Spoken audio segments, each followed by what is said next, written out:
de nueva generación de ondas milimétricas. Perdonen por el título tan largo, no se me ocurrió otra cosa.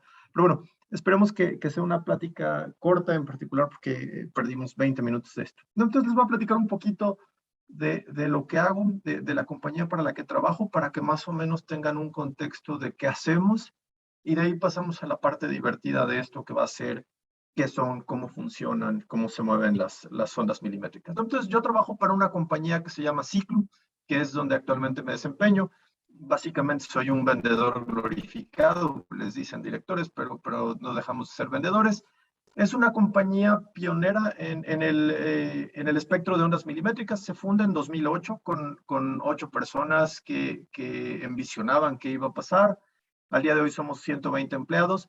Y bueno, lo que hacemos es crear únicamente tecnologías de nueva generación de muy alta capacidad, en particular en el espectro de onda milimétrica. Ahorita vamos a ver qué demonios es toda esa parte. Y bueno, para que se den una idea de qué hace esto o qué nos hace, pues bueno, en Estados Unidos, en el mercado americano, tenemos cerca del 67% de todas las ventas que hay y a nivel mundial cerca del 65%. Esto es un total más o menos de 150,000 enlaces desplegados al día de hoy en cerca de 45 países. Y bueno, por un montón de cosas, ¿no? Que es no interesante. Lo interesante es ver dónde esta tecnología se encuentra en temas de capacidad y de lo que podemos hacer, que es lo que lo hace bien divertido y bien interesante, ¿no? Al día de hoy, nadie ve a un inalámbrico, o hasta hace unos años, nadie veía las tecnologías inalámbricas como un posible sustituto o complemento de la fibra óptica, y todo el mundo esperaba a lo mejor las tecnologías de radio de quinta generación, ¿no? Se han oído las noticias últimamente, todo el mundo está cacareando que ya vienen las redes de 5G, velocidades gigabit, y este tipo de cuestiones donde en un teléfono celular básicamente vamos a poder hacer todo, ¿no? Pero ¿qué hay detrás de esta tecnología de acceso? Pues bueno, ahí es donde la fibra óptica no está haciendo un buen trabajo porque los despliegues cada vez son más complejos, cuesta mucho tiempo, mucho dinero poder llegar a los diferentes escenarios, y es donde esta tecnología de las cuales les voy a platicar y que vamos a ver, entran en el juego, ¿no? Porque es una tecnología muy rápida de desplegar, de muy alta capacidad, y a un precio infinitamente más bajo que la fibra óptica y que incluso estas nuevas tecnologías 5G, ¿no? Entonces, ¿qué son? ¿Dónde están? ¿No? Para que se den una idea en el espectro en donde estamos hablando, o la mayoría de la gente que interactúa con enlaces inalámbricos, que sabe de enlaces inalámbricos, usualmente están en la parte baja del espectro. Estamos hablando en un bloque de entre 900 MHz y a lo mejor hasta 6 GHz, ¿no? Para redondear. Digo, si hay alguien que está estudiando la plática va a decir, uy, ahí hay un montón de bandas, bueno, no me vayan a crucificar, pero sería muy grande la gráfica si la vemos así, ¿no? Ahorita vamos a ver desmenuzado cómo está. No, después siguen las bandas licenciadas, que se conocía como el santo grial de las comunicaciones, porque no había interferencia, podíamos lograr capacidades, imagínense, de 200 megabits por segundo, que hoy en día no es prácticamente nada, ¿no? Y hasta hace unos 10 años más o menos, la Unión Internacional de Telecomunicaciones envisiona que vamos a tener un cuello de botella en la entrega de capacidades, y asigna 2 bloques del espectro, o cambia la asignación primaria de 2 bloques del espectro, que son 60 GHz, que estaba asignada para conectividad entre satélites y conectividad de vehículo a vehículo y conectividad dentro de las casas para muy cortita distancia. Le cambia el uso primario a acceso fijo. Eso es que digamos el uso que principalmente se le va a dar es para conectividad de acceso fijo, ¿no? Es decir, de un punto central a una casa o a un dispositivo. Y lo mismo sucede con 70 y 80 GHz. Y es cuando los inalámbricos dan un avance grande. ¿Por qué? Porque es la primera vez, digamos, de manera comercial que estas tecnologías se pueden utilizar para entregar capacidades similares a la fibra. No estamos hablando de capacidades de 1, 2, 5, 10, 20, 40, 100 gigabits por segundo en un solo enlace inalámbrico, ¿no? Al día de hoy lo más común son 10 gigabits, 2 gigabits, pero digamos que ya ha llegado a las capacidades de hasta 100 gigabits, ¿no? Que lo hace bien padre. ¿Y a qué se debe esto? Y ahorita nos vamos a clavar un poquito, espero yo, en la parte técnica para que, digamos, que se aproveche. Digo, me pidieron que no fuera muy técnica la presentación, pero bueno, esa es la parte divertida y lo que hace entretenidos a los inalámbricos, ¿no? Entonces, ¿por qué se puede lograr estas capacidades en estas bandas y no en las otras bandas? Pues bueno, es simplemente porque tenemos mucho espectro disponible, ¿no? ¿Qué tanto? En la banda E, que es 70 y 80 GHz, tenemos cerca de 10.000 MHz de espectro disponible. Para que se den una idea, o ahorita no voy a arruinar la sorpresa, pero ahorita vamos a ver más adelante cómo se compara contra lo demás. Tenemos 10.000 MHz y en la banda V, 60 GHz, tenemos 7.000. Con miras actualmente en México y en algunos países de Latinoamérica a crecerse otros 7.000 MHz de espectro, es decir, un total de 14.000 MHz más los 10.000 de banda E. Estamos hablando que tenemos disponibles 24.000 MHz de espectro para trabajar, ¿no? Con una gran cantidad de anchos de canal que, bueno, nos van a dar una tecnología sin interferencia, con mucha capacidad, que nos va a permitir trabajar en esquemas punto a punto y punto multipunto, ¿no? Que lo que sea que eso signifique. Y bueno, esto es lo que les debe dar una mejor idea. Para que se den una cuenta de qué es lo que estamos hablando en el espectro, del lado izquierdo podemos ver un diagrama de pi, donde podemos ver un montón de pequeñas líneas cerca de la parte alta, ¿no? Esas son todas las bandas que actualmente se utilizan para entregar servicios de manera inalámbrica en México. Y después, los grandes segmentos que ven en gris claro y gris oscuro son la banda E y la banda V, ¿no? Es decir, en estas dos bandas está asignado el 96% prácticamente del espectro para enlaces inalámbricos. Es decir, tenemos más de 26 veces todo el espectro disponible que todas las demás bandas juntas, ¿no? Que eso es lo que lo hace una tecnología bien interesante por esta abundancia del espectro. Aunado a que hay un haz estrecho, que eso, bueno, es parte de las propiedades físicas, es decir, digamos que el haz se queda digamos, no hay reflexiones, se queda en una parte muy estrecha de la antena, es decir, una vez que ponemos un enlace básicamente no existe para los demás, y eso nos permite hacer un alto reuso. Ahí abajo en la imagen pueden ver la ciudad con más enlaces de este tipo desplegados, que es la Bahía de San Francisco, Silicon Valley, en donde más o menos un par de compañías tienen 10.000 enlaces desplegados, ¿no? Una de esas compañías actualmente es Google Fiber en particular, ¿no? Que a pesar de que el nombre nos llevaría a pensar que usan fibra óptica, pues bueno, usan esta tecnología de onda milimétrica porque es mucho más sencilla de operar. Y otra empresa que se llama Monkey Brains, ¿no? Que despliegan muchos de estos enlaces. Y bueno, ¿por qué se puede o cómo podemos lograr esta tecnología? Y ahí es donde tenemos que entramos a la parte bonita, que es cómo vamos a diferenciar este tipo de tecnología inalámbrica versus lo que ya existe, las soluciones con Wi-Fi, lo que yo puedo llegar a tener en mi casa. Y ahí es cómo usamos el medio y cómo usamos el espectro, ¿no? Conforme ha ido evolucionando la tecnología inalámbrica, hemos tenido que ser más cuidadosos a la hora de usar el espectro porque es un recurso muy escaso y se empezó a usar una forma de dividir el medio que se llama TDD o duplexaje por división en tiempo. Y para que lo entiendan es fácil, es una calle de un solo carril en donde un coche solo puede ir en un sentido, ¿no? Entonces, es una forma muy eficiente de utilizar el espectro radioeléctrico, pero es muy mala con respecto a la capacidad. Y a la hora que la Unión Internacional de Telecomunicaciones asigna estas bandas para acceso fijo, nos permite utilizar o nos permite usar este gran recurso y entonces podemos empezar a usar una cosa que se llama FDD o duplexaje por división en frecuencia, que lo que es básicamente una carretera o una supercarretera en donde tenemos dos sentidos, uno de ida, uno de regreso, lo cual es muy ineficiente en el espectro, sin embargo para estas bandas no es interesante, pero es muy eficiente en velocidad y latencia. Y esto nos permite empezar a entregar justamente velocidades simétricas con latencias muy bajitas. Para que se den una idea, si ustedes pudieran tener uno de estos enlaces a su casa, haríamos que la latencia se reduciera a lo mejor de 100 milisegundos, que es, o 150, que es lo usual en una casa para jugar. Por ejemplo, que a mí que me encanta jugar World of Warcraft o este tipo de shooters en primera persona, donde la latencia lo es todo, porque si tenemos lag, pues puedes perder o te puede costar ganar. Pues bueno, reduciríamos la latencia en varios órdenes de magnitud a 1 o 2 milisegundos, ¿no? Es así de grande la diferencia de usar TDD versus FDD, ¿no? Y si a eso le sumamos el teorema de Shannon-Hartley, que nos dice que la velocidad de un canal teórico o de un canal de comunicaciones se basa en el ancho de canal por la relación señal a ruido, y supongamos que tenemos un enlace sin ruido o un canal sin ruido, pues básicamente lo que nos dicta la capacidad de un enlace inalámbrico es el ancho de canal, ¿no? Digamos lo que malamente se llama el ancho de banda, le decimos a la velocidad, en realidad es el tamaño del canal, ¿no?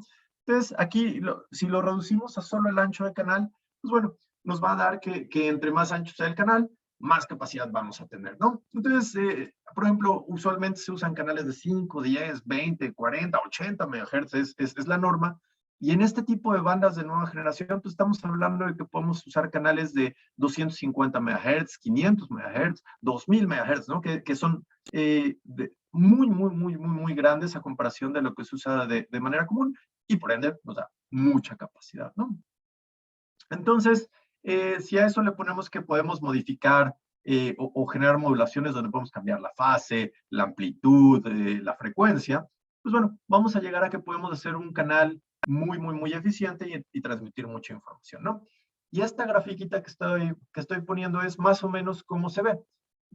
Y espero que esto les dé una buena idea de por qué se empezaron a usar estas tecnologías, por qué están empujando las soluciones inalámbricas, estos movimientos de 5G o de alta densidad y alta capacidad, y es porque con modulaciones muy bajas que van a ver, arriba a la izquierda tenemos la modulación más baja, que es BPSK o 2 bits por hertz, después tenemos QPSK, 16 QAM, y que son diferentes nombres de las diferentes modulaciones, ¿no? Y la relación señal-ruido que se requiere y cómo va a ir mejorando. Entonces, ahorita no tenemos relación señal-ruido, básicamente tenemos ruido en el canal, nada funciona, ¿no? Que es cómo funcionan las comunicaciones. Conforme nos vamos diferenciando del ruido, si se fijan, se empiezan a notar ciertos puntos en las imágenes. Esto nos dice que podemos empezar a distinguir una modulación de otra y por ende podemos empezar a tener información útil.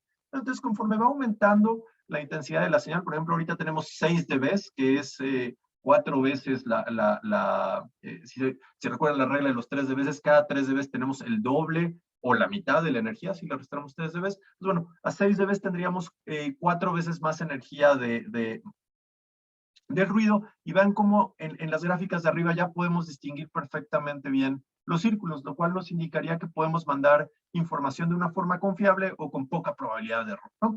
Si se fijan abajo, que es cómo funcionan actualmente las tecnologías, digamos un Wi-Fi que busca llevar, no sé si han oído Wi-Fi 6 o AC, que es lo que hoy en día te vende un Total Play, un Telmex para tu casa, para que te dicen, no, con esto vas a jugar mejor. Bueno, para lograr esas grandes velocidades que te prometen, tenemos que usar modulaciones como 1024 QAM o 16 QAM, que si se fijan, con muy poquita energía cerca del ruido, no podemos hacer nada. Y si el vecino tiene otro de estos APs, pues bueno, ya vamos a tener un montón de ruido, ¿no? Entonces, esto va mejorando, y si se fijan ahí en donde está la relación señal a ruido, vamos en 12, 14, 18, 21, 24, 26, y cada vez los círculos están más pequeños, es decir, la probabilidad de error básicamente disminuye o desaparece, hasta que podemos llegar a algo así como la gráfica que están viendo abajo, en donde tenemos un montón de puntitos, ¿no? Eso diferencia ceros y unos, ¿no? Es decir, cada puntito implica un 001, 001, y cosas de ese estilo,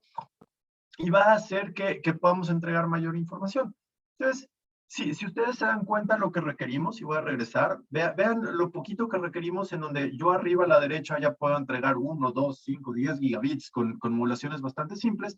Abajo, en las tecnologías que actualmente están muy desplegadas, pues no podemos entregar nada porque hay mucho, ¿no? Entonces, es parte del por qué se empezó a usar esta tecnología, porque podemos lograr con menos complicaciones más velocidad, ¿no?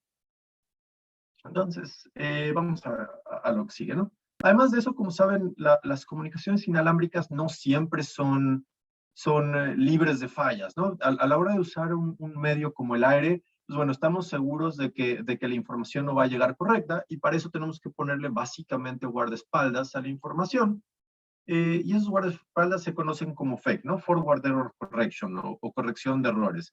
Y usualmente podemos hacer múltiples cosas con este FEC, ¿no? Es decir, podemos mandar información con mucha redundancia para podernos asegurar de recuperarla, y entre mejor o más limpio esté el canal, podemos usar menos guardaespaldas, ¿no? Siendo el FEC, digamos, más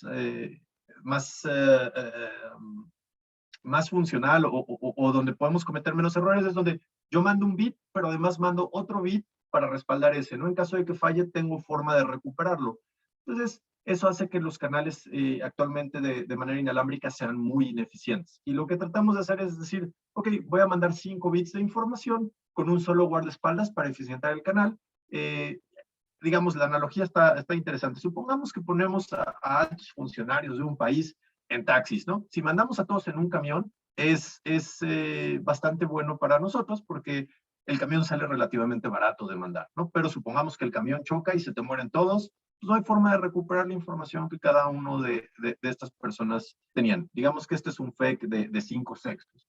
Y si yo quiero mejorarlo, ¿qué es lo que puedo hacer? Mandar a cada uno de los funcionarios en un taxi, que es muy ineficiente, pero así si choca un taxi y se nos muere uno, pues no pasó a mayores, todavía tengo otros, no sé, otro número alto de funcionarios que pueden recuperar la información. Entonces, por eso es útil e importante. Sin embargo, este PEC nos va a consumir mucho de lo que estamos mandando, ¿no? Entonces, por eso también es bien importante hacer los canales muy eficientes y libres de ruido, ¿no? Y si a esto le sumamos todavía que en las diferentes capas del modelo OSI tenemos diferentes consumos, porque no toda la información puede ser útil, es decir, tenemos que poner preámbulos, delimitadores de paquetes, MAC fuente, MAC destino, las diferentes direcciones.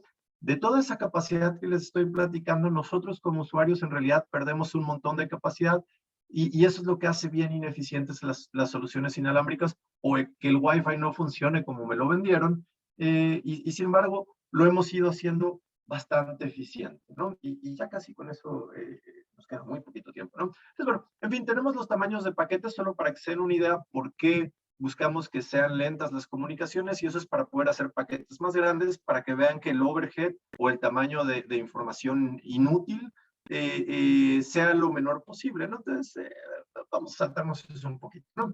Al final del día, ¿qué es lo que podemos lograr con este tipo de tecnologías? Bueno, al día de hoy es conectar un montón de cosas, esto también es bastante aburrido, pero bueno, la idea con este tipo de tecnologías es poder crear o generar redes para ciudades inteligentes, para videovigilancia, para redes de transporte, y últimamente o actualmente hay una tecnología muy padre, si quieren buscarlo, que se llama TerraGraph, que fue desarrollada por Facebook, donde la idea es poder llevar estas conexiones gigabit que al día de hoy se utilizan como las partes o los núcleos de las redes al acceso para que yo en mi casa pueda tener una conectividad muy sencilla, ¿no? Y funciona de la siguiente manera, o es lo que buscamos hacer en la industria, es tener un vecindario en donde yo quiero conectarme y la idea es poner una especie de cubeta, yo de cariño le digo la cubeta, en realidad es un nodo, y ese nodo lo que va a hacer es que cualquier casa o cualquier ubicación se pueda convertir en un repetidor de la red para yo poder crear grandes mallas que van a estar controladas por una entidad central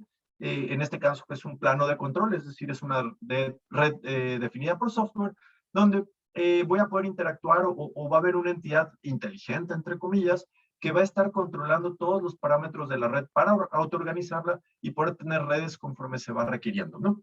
¿Qué es lo que va a lograr este tipo de cosas? Pues bueno, la idea es que podamos crear redes híbridas en donde a lo mejor va a llegar una red con fibra o que podría llegar a donde yo vivo. El momento dicen, uy, sí, está el servicio, pero solo una calle, ¿no? Y nos vamos a tardar, no sé, medio año en llegar, ¿no? Que es lo que pasó en donde tienen su casa en el Estado de México, que venían cacareando que iban a llegar las redes de fibra óptica y bueno, llegaron 3 años después de que la anunciaron y que venían los servicios.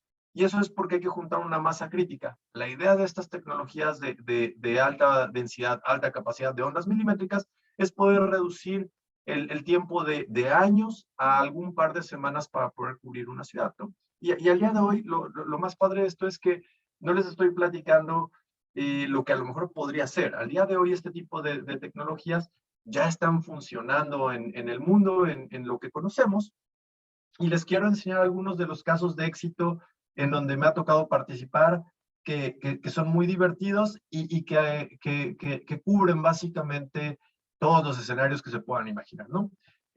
Arriba del lado izquierdo están viendo un operador que se llama Tigo un Emilicon, que es una especie de Telcel, ¿no? En México, que nos utiliza justamente para llegar a zonas rurales donde no hay cobertura de celular llegan con nosotros, ahí pueden ver la pequeña antenita abajo en las líneas de alta tensión.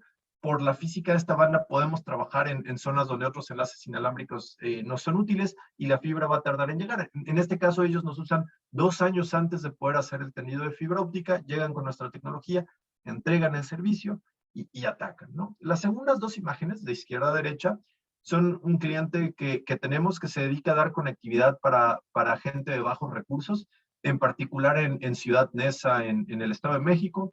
Es una red muy padre porque, bueno, ahí no toda la gente puede pagar un plan de Telmex, de Total Play, de Easy o alguna cosa por el estilo, porque generalmente lo pagan por semana. Y ahí es donde utilizan estas tecnologías que les platiqué de la cubeta y hacen casas repetidoras. Y digamos que una persona en esa al día de hoy entrega, y yo estoy, digamos que estoy un poco, siendo un poco de envidia porque conozco gente, o bueno, he estado presente ahí trabajando, y una casa puede estar recibiendo 600 megabits simétricos, por ejemplo, por algo así como 100 pesos, 150 pesos a la semana, ¿no? En este caso los cobros se hacen de manera semanal porque hay gente que vive nada más una semana ahí, después se van a su pueblo, y digamos que son ciudades donde la gente se mueve mucho porque no necesariamente viven ahí mientras tienen trabajo y los fines de semana se vuelven a ir. Otro ejemplo muy padre, que son las siguientes 2 imágenes, son en Venezuela. Este tipo de tecnología se está usando actualmente en Venezuela porque no hay fibra óptica, no puede llegar, no hay forma de dar conectividad y digamos que llegar a un edificio es bastante caro, entonces se utiliza este mismo tipo de tecnologías que hacen que sea muy barato llegar o llevar un servicio a un edificio y con un solo suscriptor o digamos con un solo equipo poder alimentar 40, 50, 60 usuarios a través de un solo equipo que lo hace sumamente barato, ¿no? Ahí pueden ver la cubeta, déjenme ver si puedo pintar o poner aquí el cursor, pero aquí pueden ver cómo está el equipo, la cubeta esa que les platiqué aquí abajo, y este es uno de los suscriptores que se conecta, ¿no? También tenemos casos bien interesantes de la flexibilidad de esta tecnología, que son la imagen de arriba a la derecha y la de abajo a la izquierda. Son 2 universidades. La primera es la Universidad de Anáhuac en Ciudad de México, que nos utiliza como punto de conectividad por arriba del bosque para entregar a 8,000 personas cerca de 5 gigabits por segundo por sobre la fibra óptica. ¿Por qué?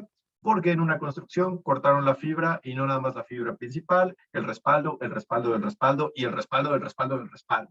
Entonces se dieron cuenta de que necesitaban alguna tecnología que no usara la misma ruta, que tuviera una ruta diferente, que pudiera entregar la misma capacidad y se utiliza este tipo de tecnologías, ¿no? Aquí se alcanza a ver a la persona flotando en el aire, entregando el servicio en donde nadie más puede trabajar, ¿no? El otro es la Universidad de La Sabana, que también es un punto bonito o es una imagen bonita, porque a diferencia de los enlaces tradicionales donde se ocupa mucha altura, estamos en torres increíbles, podemos hacer cosas más mundanas. Aquí alcanzan a ver un puntito blanco a la izquierda del puntero, donde estamos trabajando, si se fijan, por abajo de un puente vehicular, por arriba del tráfico en un pequeño pedazo de 50 centímetros, entregando conectividad entre un campus y otro de 2,000 megabits por segundo para poder hacer que la universidad funcione bien, ¿no? Ese fue el primero de muchos enlaces que tenemos con esa universidad, justamente por esta flexibilidad, ¿no? Y los demás son ejemplos que van en la misma tónica. La idea es enseñarles qué tan flexible, quienes usan este tipo de tecnologías que a lo mejor ustedes no se imaginarían, ¿no? Tenemos clientes como General Motors, como Barcel, el aeropuerto de Santa Lucía, Dos Bocas, estadios de béisbol, que están en las afueras, pero que al día de hoy los usuarios, en donde requerimos mucha capacidad, ¿no? ¿Por qué? Porque vamos a mandar o un stream o queremos estar posteando todo el tiempo, necesitamos esa capacidad y no hay otra forma más que una tecnología inalámbrica para llevarlo, ¿no? Y con eso pasamos a la parte de preguntas y respuestas. Digo, fue un poco acarreado, pero acabamos en tiempo y no sé si tengan alguna pregunta que les pueda contestar acerca de esta tecnología. Chicos, pueden levantar su mano y les indicamos cuando puedan preguntar. Igual si quieren en el chat. Ok. Omar Anaya, te Claro. escuchamos. Buenas tardes. ¿Existiría alguna vulnerabilidad o mayor vulnerabilidad a ataques en estos nodos híbridos, en la red híbrida? Ok. Gran pregunta. La seguridad es uno de los,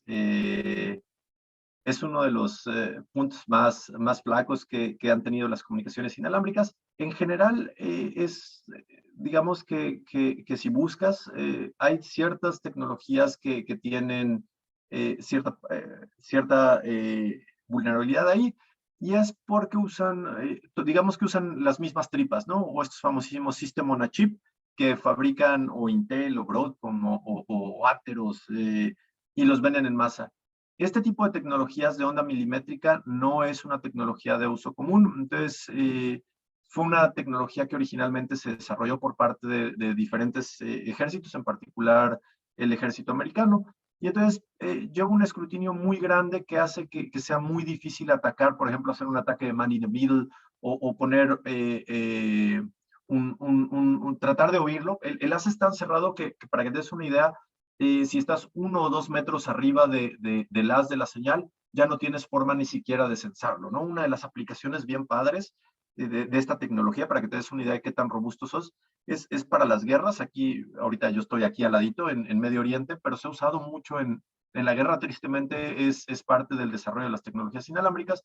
Se usa justamente para crear mallas para detección de lanzamiento de misiles tierra-tierra, en donde este tipo de tecnología se usa para conectar diferentes sensores y poder mandar de manera rápida una respuesta. No sé si han visto o si ponen en YouTube la cortina de hierro o antimisiles de Israel, van a ver este tipo de tecnología en operación, y es muy robusta, ¿no? Por lo menos en los 10 años que yo llevo trabajando con este tipo de tecnologías, los pocos ataques que le han pegado a esta tecnología se han corregido en cuestión de horas, ¿no? Entonces, es una tecnología bastante robusta en ese sentido y segura. Ok, también nos comentan en el chat, Brandon, ¿esta tecnología podría conectar a comunidades rurales? Ok, es una gran pregunta, Brandon, y la respuesta es sí. Incluso en México, yo creo que los usuarios más, la gran cantidad de usuarios que usan esta tecnología de onda milimétrica, justamente la usan para llevar conectividad a zonas rurales. Yo te diría que es parte de lo que nos ha permitido crecer en la región, y es parte, digamos que la necesidad de conectividad en las zonas rurales es muy amplia, y se requiere mucha capacidad. Hay empresas increíbles como Eni Networks, que está ahí en Querétaro y en varios estados, que han hecho cosas increíbles con la comunidad, y así como están Eni en Querétaro, están en Sonora, tenemos gente que está usando esta tecnología en Oaxaca, en Quintana Roo, en Chiapas, en Sinaloa, en Tamaulipas, justamente para acercar las capacidades altas a gente de comunidades rurales para poder llevar justamente esta capacidad, no simplemente capacidad. Muchas gracias. Por ahí. Y Raúl Infante, sí gusta, como sea. Sí, Raúl Infante nos pregunta, ¿nos puedes comentar sobre la zona de Fresnel en estas frecuencias? Ok, la zona de Fresnel no lo mencioné. Si todos saben qué es, pues voy a dar algo breve, ¿no? Digamos que con las tecnologías o con una onda electromagnética se generan ciertas zonas donde tenemos reflexiones en fase y fuera de fase, ¿no? En fase es que se mueven igual, suben y bajan igual. Fuera de fase es que cuando una sube, la otra está bajando y se cancelan, ¿no? Entonces tenemos zonas de Fresnel pares y nones. Las zonas de Fresnel nones son buenas porque llegan en fase y digamos que suben la tecnología. Y gracias a estas reflexiones funcionan cosas como el Wi-Fi, como la telefonía celular, donde usamos las reflexiones, es decir, no tenemos que saber dónde está el transmisor y el receptor para poder recibir una comunicación, ¿no? En esta tecnología de onda milimétrica tenemos que conocerlos, incluso se tienen que ver físicamente para poder operar. Sin embargo, la zona de Fresnel no es importante en esta tecnología, ¿no? Si bien existe y en el aspecto técnico podemos hacer el cálculo, pero es muy chiquita. En la práctica, como vieron en la imagen del puente, que pasamos por abajo del puente y por arriba del tráfico, nos dice que en esta tecnología básicamente podemos ignorar la zona de Fresnel, y mientras podamos ver el punto A y el punto B de manera clara, podemos entregar un enlace de muy alta capacidad. Entonces, Desde el punto de vista práctico decimos que no existe la zona de Fresnel. Por ahí alguien me podría decir, Javier, esto es una mentira, siempre existe la zona de Fresnel.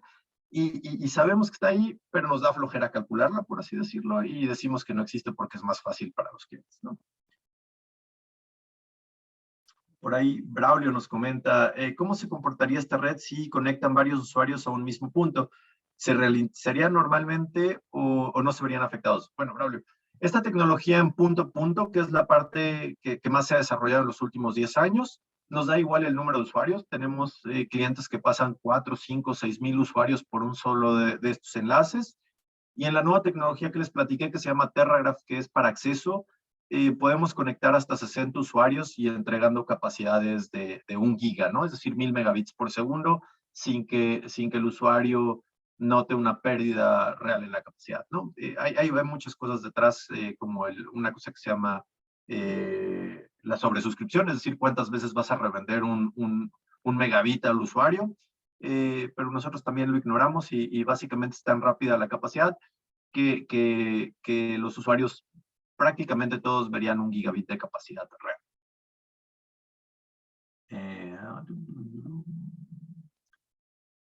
Ok, Alberto Ricardes nos pregunta, ¿cuál sería la cobertura que alcanza a tener esta tecnología? Ok, esa es una gran pregunta, no la toqué. Pero bueno, en punto a punto podemos lograr, o nosotros como fábrica y digamos en el deber ser, diríamos que alcanzamos en punto a punto hasta 5 kilómetros, que es digamos para lo que se diseñó la tecnología. De manera real, toda la gente, o la mayoría de los usuarios reales que tenemos ignoran esta buena práctica que nosotros como fábrica o como expertos tenemos que decir. Y al día de hoy, y a mucha honra, en Latinoamérica tenemos los enlaces más largos que se han registrado en esta tecnología. Con más honra podemos decir que están en México. El récord mundial de esta tecnología está en Aguascalientes, con un enlace de 33.8 kilómetros, básicamente 34, entregando 1000 megabits por segundo. Y el récord también para 10,000 megabits por segundo lo tenemos a mucha honra en Jalisco, y está cerca de los 17 kilómetros, 16.9 por ahí, que son los enlaces más largos que hay, entregando más capacidad. En la parte de punto multipunto, con esta tecnología de muy alta densidad, muy rápido, la distancia es bastante más corta y estamos hablando que el salto promedio es de 250 metros, que es más o menos lo que se recorre con GPON o con tecnologías de acceso de fibra, y entonces se buscó emular esta tecnología para lograr las mismas distancias. Por aquí nos pregunta Milton Sánchez Luna. ¿Es verdad que entre menos metros de alto tenga la antena, agarra más cobertura o necesitas estar en una altura mayor? Ok, eso va a depender un poquito, Milton, de la frecuencia en la que estás trabajando. En nuestro caso, como no existe la zona de Fresnel, que es justamente lo que todo el mundo busca evitar, lo que tú buscas hacer, digamos, cuando trabajas con inalámbricos, y por eso ves torres muy altas en todos lados. Si un día te pones a ver los techos, vas a ver que las torres generalmente son altas, y eso es porque justamente buscamos que las comunicaciones, cuando son en punto a punto, es decir, de un punto a otro, libremos la primera zona de Fresnel en un 60%. Entre más baja es la frecuencia, más grande es la zona de Fresnel. No es un balón de americano, entonces imagínate que el balón de americano es cada vez más grande, ¿no? Entonces, en esta tecnología es tan pequeño que lo que buscamos es menor altura. Si te fijaste en las fotos de los casos de éxito, casi todas están a nivel de techo, salvo la de la torre de alta tensión. La otra gran mayoría te puedes subir y trabajar en el techo de manera cómoda, y eso es justamente porque decimos o como lo platiqué, no tenemos zona de Fresnel y por eso podemos hacer un tiro bajo, ¿no? Pero va a depender un poquito de la frecuencia y la regla de dedo. A partir de cerca de 900 MHz se invierte y te da igual la zona de Fresnel, porque digamos que usas la atmósfera como guía de onda. Pero bueno, a partir de los 900 y hasta lo que quieras, generalmente como hasta 19 GHz, la zona de Fresnel te va a pedir mucha altura y después de eso se va a reducir y puedes ignorarla prácticamente, ¿no? Digo, hay que hacer un cálculo, pero de manera rápida, sí. Por ahí nos pregunta Isaac Hernández, ¿las condiciones climáticas generan mucho ruido en la señal? La respuesta es sí. Isaac tampoco nos dio tiempo de tocarlo. Esa es una plática que nos podemos echar varias horas platicando acerca del clima. Pero básicamente también el clima o la lluvia empieza a ser un factor muy fuerte a considerar en los enlaces inalámbricos en general a partir de los 10 GHz. Abajo de 10 GHz usualmente decimos que no nos interesa la lluvia, el efecto es despreciable, estamos hablando en el rango de los 0 dB, que es básicamente nada. Y arriba de los 10 GHz la lluvia empieza a tener un factor de consideración. Hay unas recomendaciones de la IEEE, en particular es la 837/17, si no estoy equivocado. Si quieres leer una parte técnica muy padre acerca de la lluvia, puedes echarle un ojo a esa recomendación. Pero dice que hay que hacer cálculos y hay que tomarla en consideración.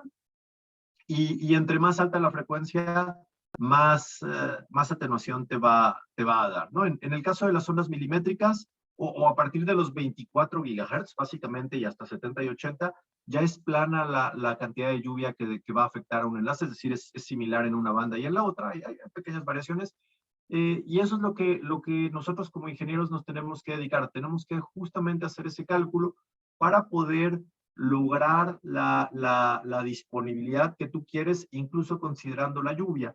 Al día de hoy, hay el modelo este que te platiqué de la recomendación 837, lo que nos dice es que ha avanzado tanto el estudio de la lluvia, que ahora se toman unas ventanas de 40 años de historia de lluvia sobre la región que tú quieres hacer el cálculo, y tomas en consideración esos 40 años y dices, bueno, ok, si bien es muy difícil predecir lo que va a pasar, va a ser muy similar a lo que pasó, ¿no? O seguramente se va a parecer a lo que ha pasado en los últimos 40 años.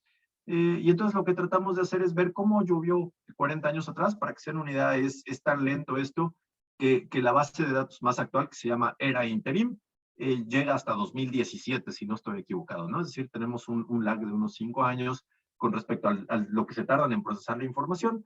Y tomamos eso y ya con eso decimos, ok, más o menos llovió de cierta forma en la región y tenemos que hacer un cálculo pensando que va a llover de esa forma. ¿Qué es lo malo de estos modelos? Que bueno, no consideran cosas como el cambio climático y de repente vienen fenómenos como el niño o la niña que no necesariamente se va a ver reflejado en ese cálculo.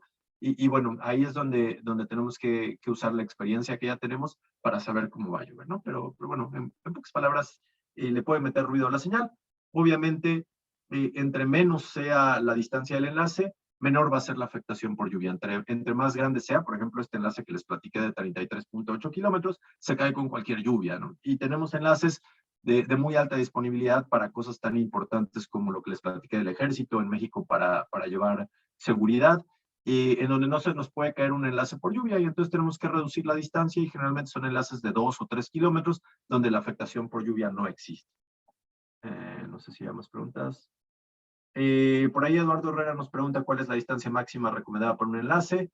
Generalmente para la banda E, 70 y 80 GHz, es de 0 a 5 kilómetros. Para la banda V, en punto yo no rebasaría más de 1 kilómetro, porque hay otros efectos que si algún día quieren y podemos platicar, no rebasaría más de 1 kilómetro, y en punto multipunto ya dijimos que no más de 250 metros.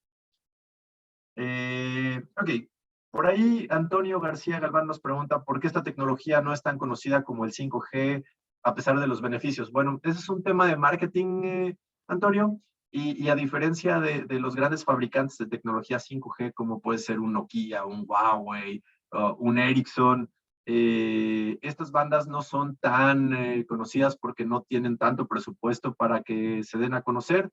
Pero básicamente conforme se expande el 5G en las ciudades, te puedo firmar y jurar y perjurar que seguramente muchas de esas radiobases van a estar conectadas con este tipo de tecnología, o seguramente mucha de la conectividad que tenemos o que están usando ustedes está pasando eventualmente por uno de estos enlaces, ¿no? Al día de hoy ya es una tecnología que se usa para poder seguir creciendo la capacidad. Por ahí Alfredo Solano nos pregunta qué tan viable es que Cyclus se incursione en el desarrollo de una cadena de bloques para descentralización del IoT, algo parecido a Helium Networks. ¡Uy! Gran pregunta, ¿no? Totalmente no va a pasar. Tristemente, la forma en la que trabajamos es muy diferente. a lo que hace algo como Helium. Conozco mucha gente que participa en este proyecto y Ciclu no tiene forma de entrar o de trabajar ahí, ¿no? Entonces, tristemente, la respuesta es no. Me gustaría que algo así sucediera, pero no está en la visión de la compañía ni en la visión. Hacemos otras cosas totalmente diferentes. Creo que ya acabamos con ¿Listo? eso. Ok. Sí. Bueno, creo que son todas las preguntas y a nombre de la Facultad de Informática, pues le damos ahora sí que un agradecimiento por su participación en la Semana Académica y Cultural 2022 y en el transcurso del día se le estará mandando su constancia por esto. Muchas gracias. Les agradezco muchísimo a todos. Gracias por su Gracias. tiempo. Y estamos platicando. Saludos. Chicos, ya están abiertas las sesiones de las otras conferencias para que se vayan uniendo. Muchas gracias a todos.